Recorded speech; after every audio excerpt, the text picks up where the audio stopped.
Salut tout le monde.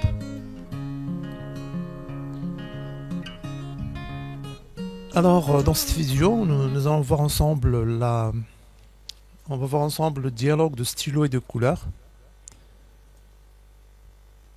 Mais bien sûr, avant de commencer les stylos et les couleurs, j'aimerais bien répondre à certaines questions, certaines de vos questions, comme par exemple la suppression des attributs. Si vous supprimez un attribut par accident,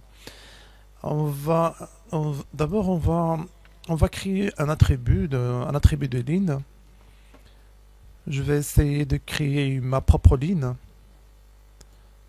Alors là, je vais utiliser un segment à peu près 2 mètres. Puis un arc de cercle. Je change mon arc de cercle. Voilà, donc je mets un arc de cercle. Puis sur Shift, un autre arc de cercle. Dans le sens contraire. Voilà. Voilà. Donc c'est la forme qui va servir pour la création de ma propre ligne. Alors, bouton droit, je vais copier la géométrie. Option, attribuer élément, type de ligne. Je vais créer un nouveau type de ligne symbole. Je vais donner un nom. Ligne 1. OK. Alors ici, je vais coller les composants que je viens de copier. Donc c'est la composante qui va servir pour la création de la nouvelle ligne. Coller. Voilà. Je vais réduire taille du trait. Je mets 20. Donc, tout simplement, je mets 10. L'intervalle 0 pour avoir une ligne continue. Je mets OK. Je vais maintenant dessiner une ligne chaînée en utilisant la forme. Toujours la dernière forme créée, ça se trouve au dernier, à la fin de la liste. Voilà, donc ligne 1. Je clique. Je vais dessiner une forme.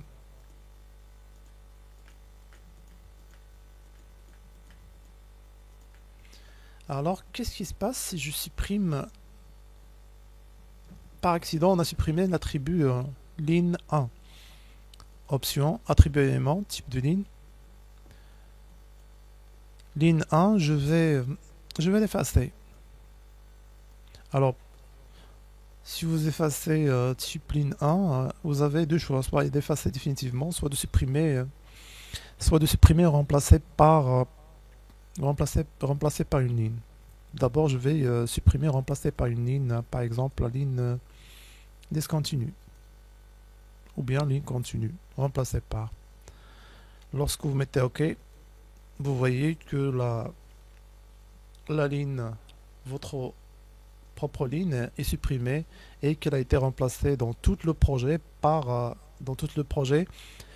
la ligne discontinue. Bien sûr, le geste est irréversible, donc vous ne pouvez pas récupérer la ligne. Alors ici, l'attribut est manquant. Option, attribut élément, option, attribut élément, type de ligne. Je vais recréer le même type de ligne. Nouveau, symbole. Je vais l'appeler cette fois-ci ligne numéro 2. OK. Je vais coller les composants. Parce que ça reste en mémoire, bien sûr. Je mets OK. Puis je réduis. Je mets ici 10 par exemple. Je mets ici 0. OK. Très bien, je vais sélectionner les lignes. Ligne 2. Voilà. Je vais maintenant supprimer définitivement. Option, attribut élément, type de ligne. Ligne 2. Ligne 2. Effacer. Je vais effacer définitivement. Effacer. Je mets OK. Voilà, lorsque vous effacez un attribut, il sera remplacé dans le plan en utilisant la ligne continue. Alors là, vous pouvez pas, l'opération normalement elle est irréversible. Vous pouvez pas bien sûr récupérer votre géométrie de ligne. Et si vous avez peur de perdre vos attributs, vous devez enregistrer vos attributs pour pouvoir, au cas de perte, vous pouvez vous pouvez les recharger. Alors comment faire? Sur menu option, attribut élément, gestionnaire d'attributs. Alors ici par exemple le type de ligne. Ici type de ligne. Par exemple la ligne. Par exemple l'autre fois j'ai créé le chemin 3 et le chemin 2. Je peux ajouter fichier courant. Je l'ajoute et j'enregistre.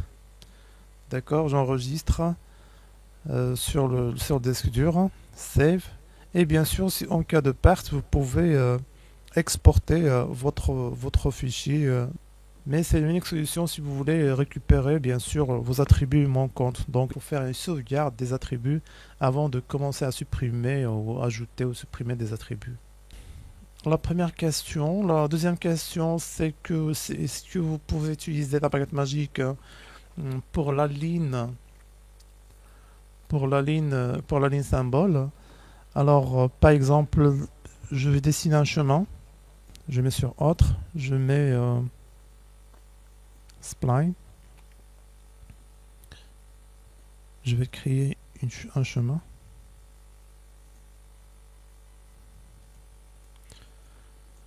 Alors ici, je mets din chemin. Alors ici, c'est pas évident de faire suivre le chemin. Vous pouvez suivre le chemin point par point. Je m'arrête là et vous continuez votre chemin. Donc, ou bien tout simplement CTRL Z, vous utilisez la baguette magique pour suivre ce chemin. Vous utilisez la baguette magique. Alors vous choisissez choisissez le type de ligne chemin 2 sur ici baguette magique. Cliquez sur la baguette magique et cliquez sur la spline. Bien sûr, le chemin il va suivre automatiquement.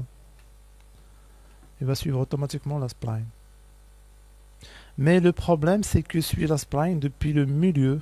Donc la question c'était est-ce qu'on peut modifier les points, le point de sélection pour le mettre par exemple à l'extrémité. La ligne. Alors la réponse est oui. Je mets CTRL Z. Je vais changer un peu la couleur ici. Je mets rouge. Tout simplement, c'est simple. Faire. D'abord, je veux récupérer la forme qui a servi pour créer un type de ligne chemin 2. Alors pour ce faire, option, attribut élément, type de ligne, chemin 2. Alors là, vous faites copier ligne.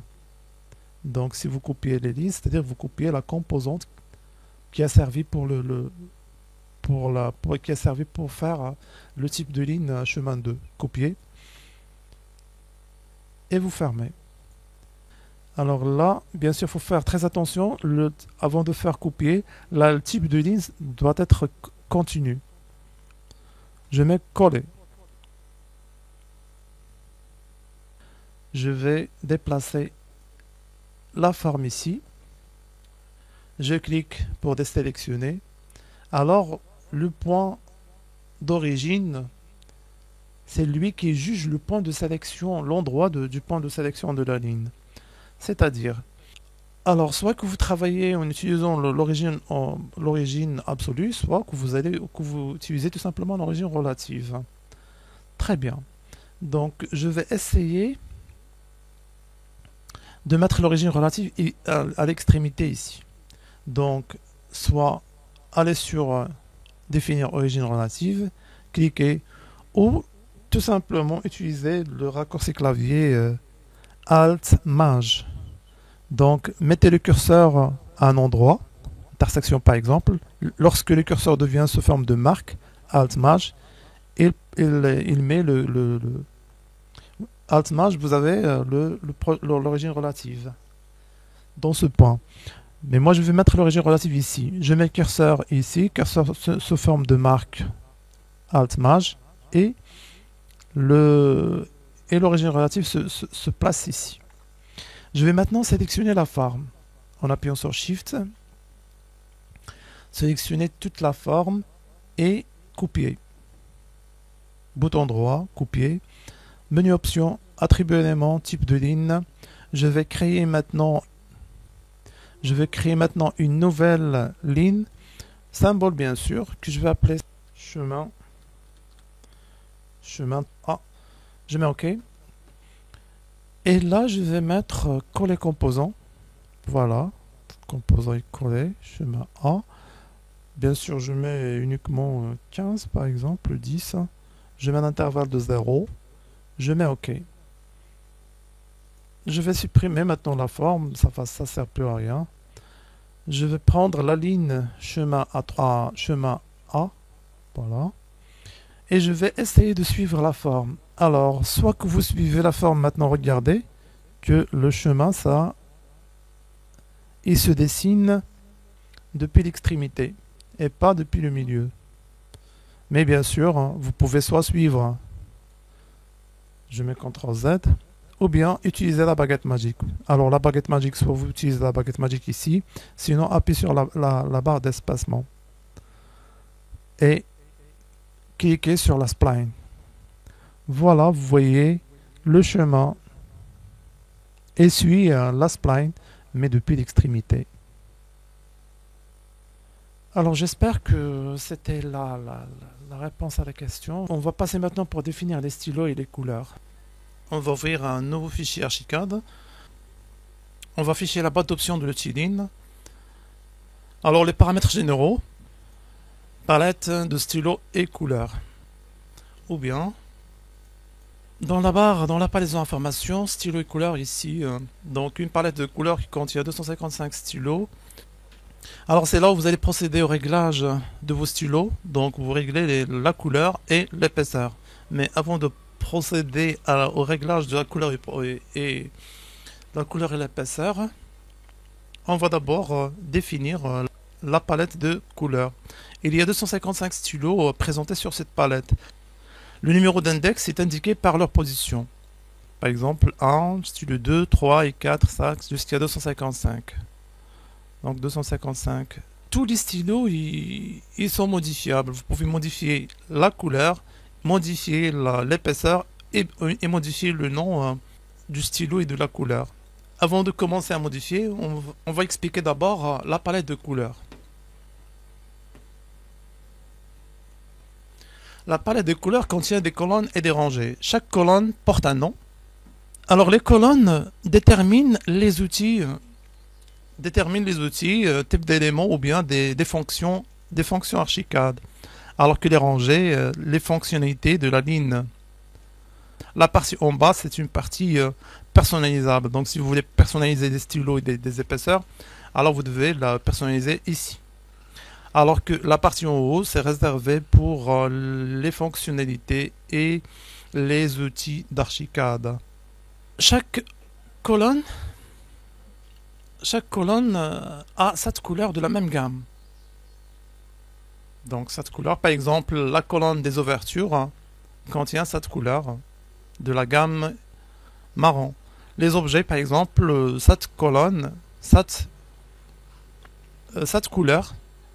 de la gamme du vert.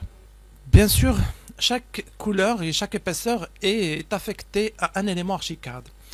Alors, par exemple, si vous prenez la colonne 3, représente cette couleur pour le réglage des lignes qui présentent les portes et les fenêtres. Donc, sur Archicad, menu dessin, porte et fenêtre. Alors, la boîte d'options de l'outil porte, vous voyez que la porte utilise le réglage des portes, les réglages des lignes utilisées sur la porte utilisent les couleurs marron. Donc la couleur 83, 23, 103 et 123. Si vous cliquez ici, vous voyez la troisième colonne, c'est la colonne ouverture en général, donc ouverture, porte et fenêtre. Alors la case 3, la case 23 et la case 103 et 123.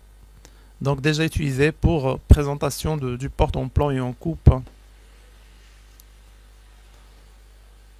Exemple, les objets. Donc en général, Archicad utilise la couleur vert pour représenter les objets. Dans la colonne 4, bien sûr, les stylos sont 4, 24, 44, 64, 84 et ainsi de suite. Alors sur Archicad, les objets, la boîte d'options représentant les objets, on double-cliquer sur l'outil objet. Vous voyez, utilise la couleur verte. Tous les objets Archicad utilisent la gamme de couleurs vertes. Et bien sûr, utilise la colonne numéro 4. Donc 4, je vais mettre un peu ici. Donc 4, 24, 104 et 124. Donc c'est les stylos utilisés pour présenter les objets de la bibliothèque. Mais ainsi de suite. Donc c'est de la même procédure. Tous les éléments Archicad, tous les outils Archicad utilisent une gamme de couleurs pour présenter, pour la présentation en plan et en coupe. Alors de préférence de ne pas modifier les stylos parce qu'il y a une affectation par défaut des stylos dans le réglage du logiciel Archicad. Donc ce tableau il va vous permettre de faire des modifications de couleur et d'épaisseur sans passer par les boîtes de dialogue des outils. Par exemple pour les murs vous pouvez modifier les couleurs et les épaisseurs directement. Alors tous les éléments coupés seront représentés sur 0,4, tous les éléments qui ne sont pas les hachures et le reste seront en épaisseur 0,2 sans passer bien sûr par la boîte de dialogue pour le réglage des murs. Alors comment faire pour régler nos épaisseurs et nos couleurs? Alors sur Archicad, pour faire le réglage, allez sur Options, Attributs éléments, donc stylo et couleur.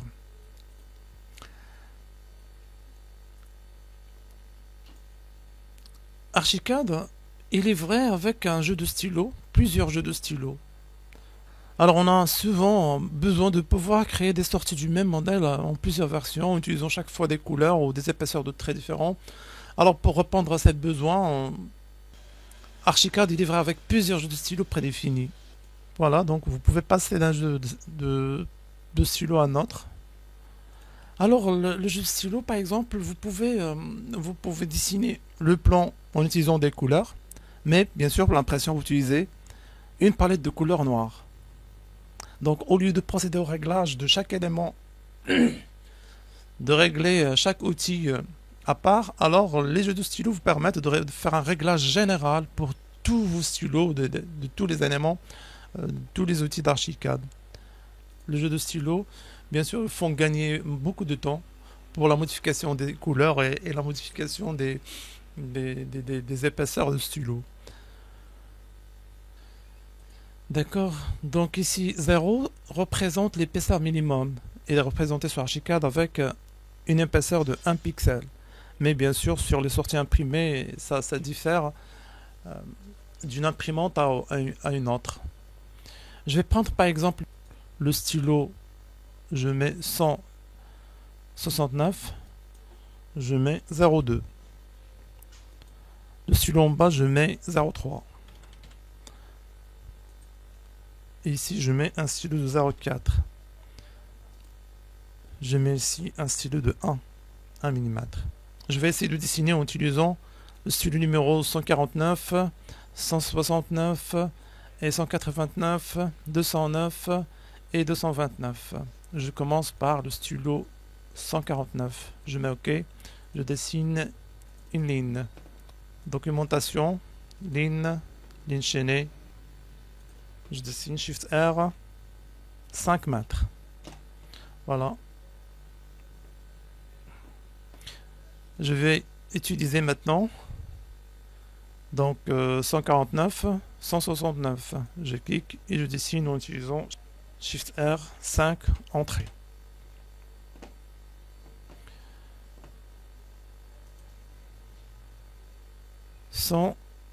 Donc 169,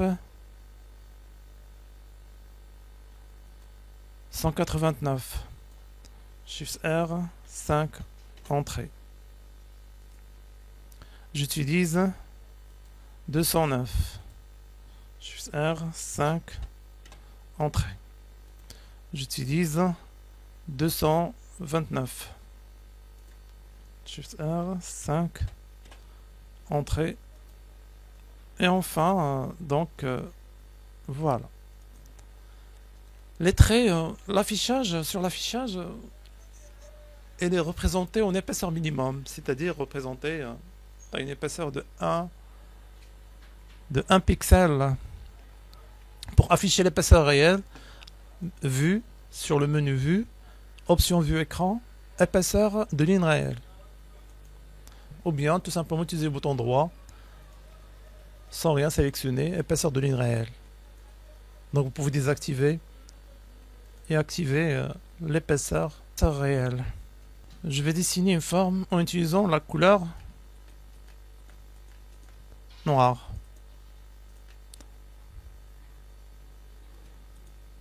Bien sûr, si vous dessinez en utilisant la couleur blanche,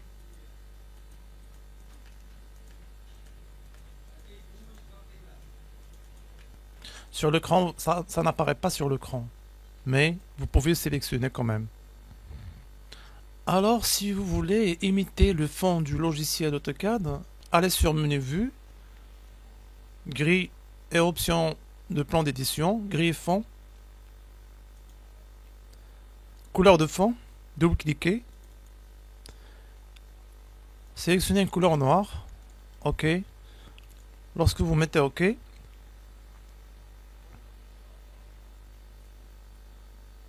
le fond devient noir, mais les éléments dessinés avec un style noir n'apparaissent pas.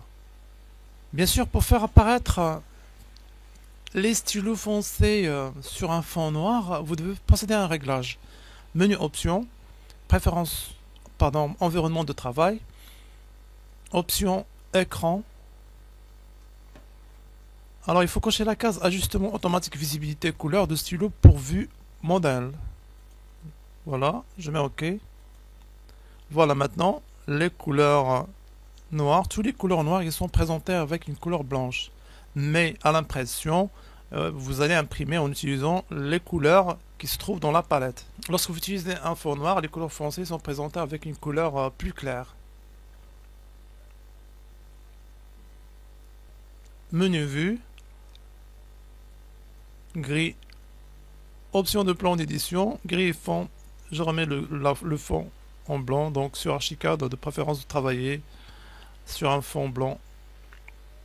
Gris option de plan d'édition, gris et fond, double-cliquer, couleur blanche, OK, OK. Et on va arrêter là, et à la prochaine fois.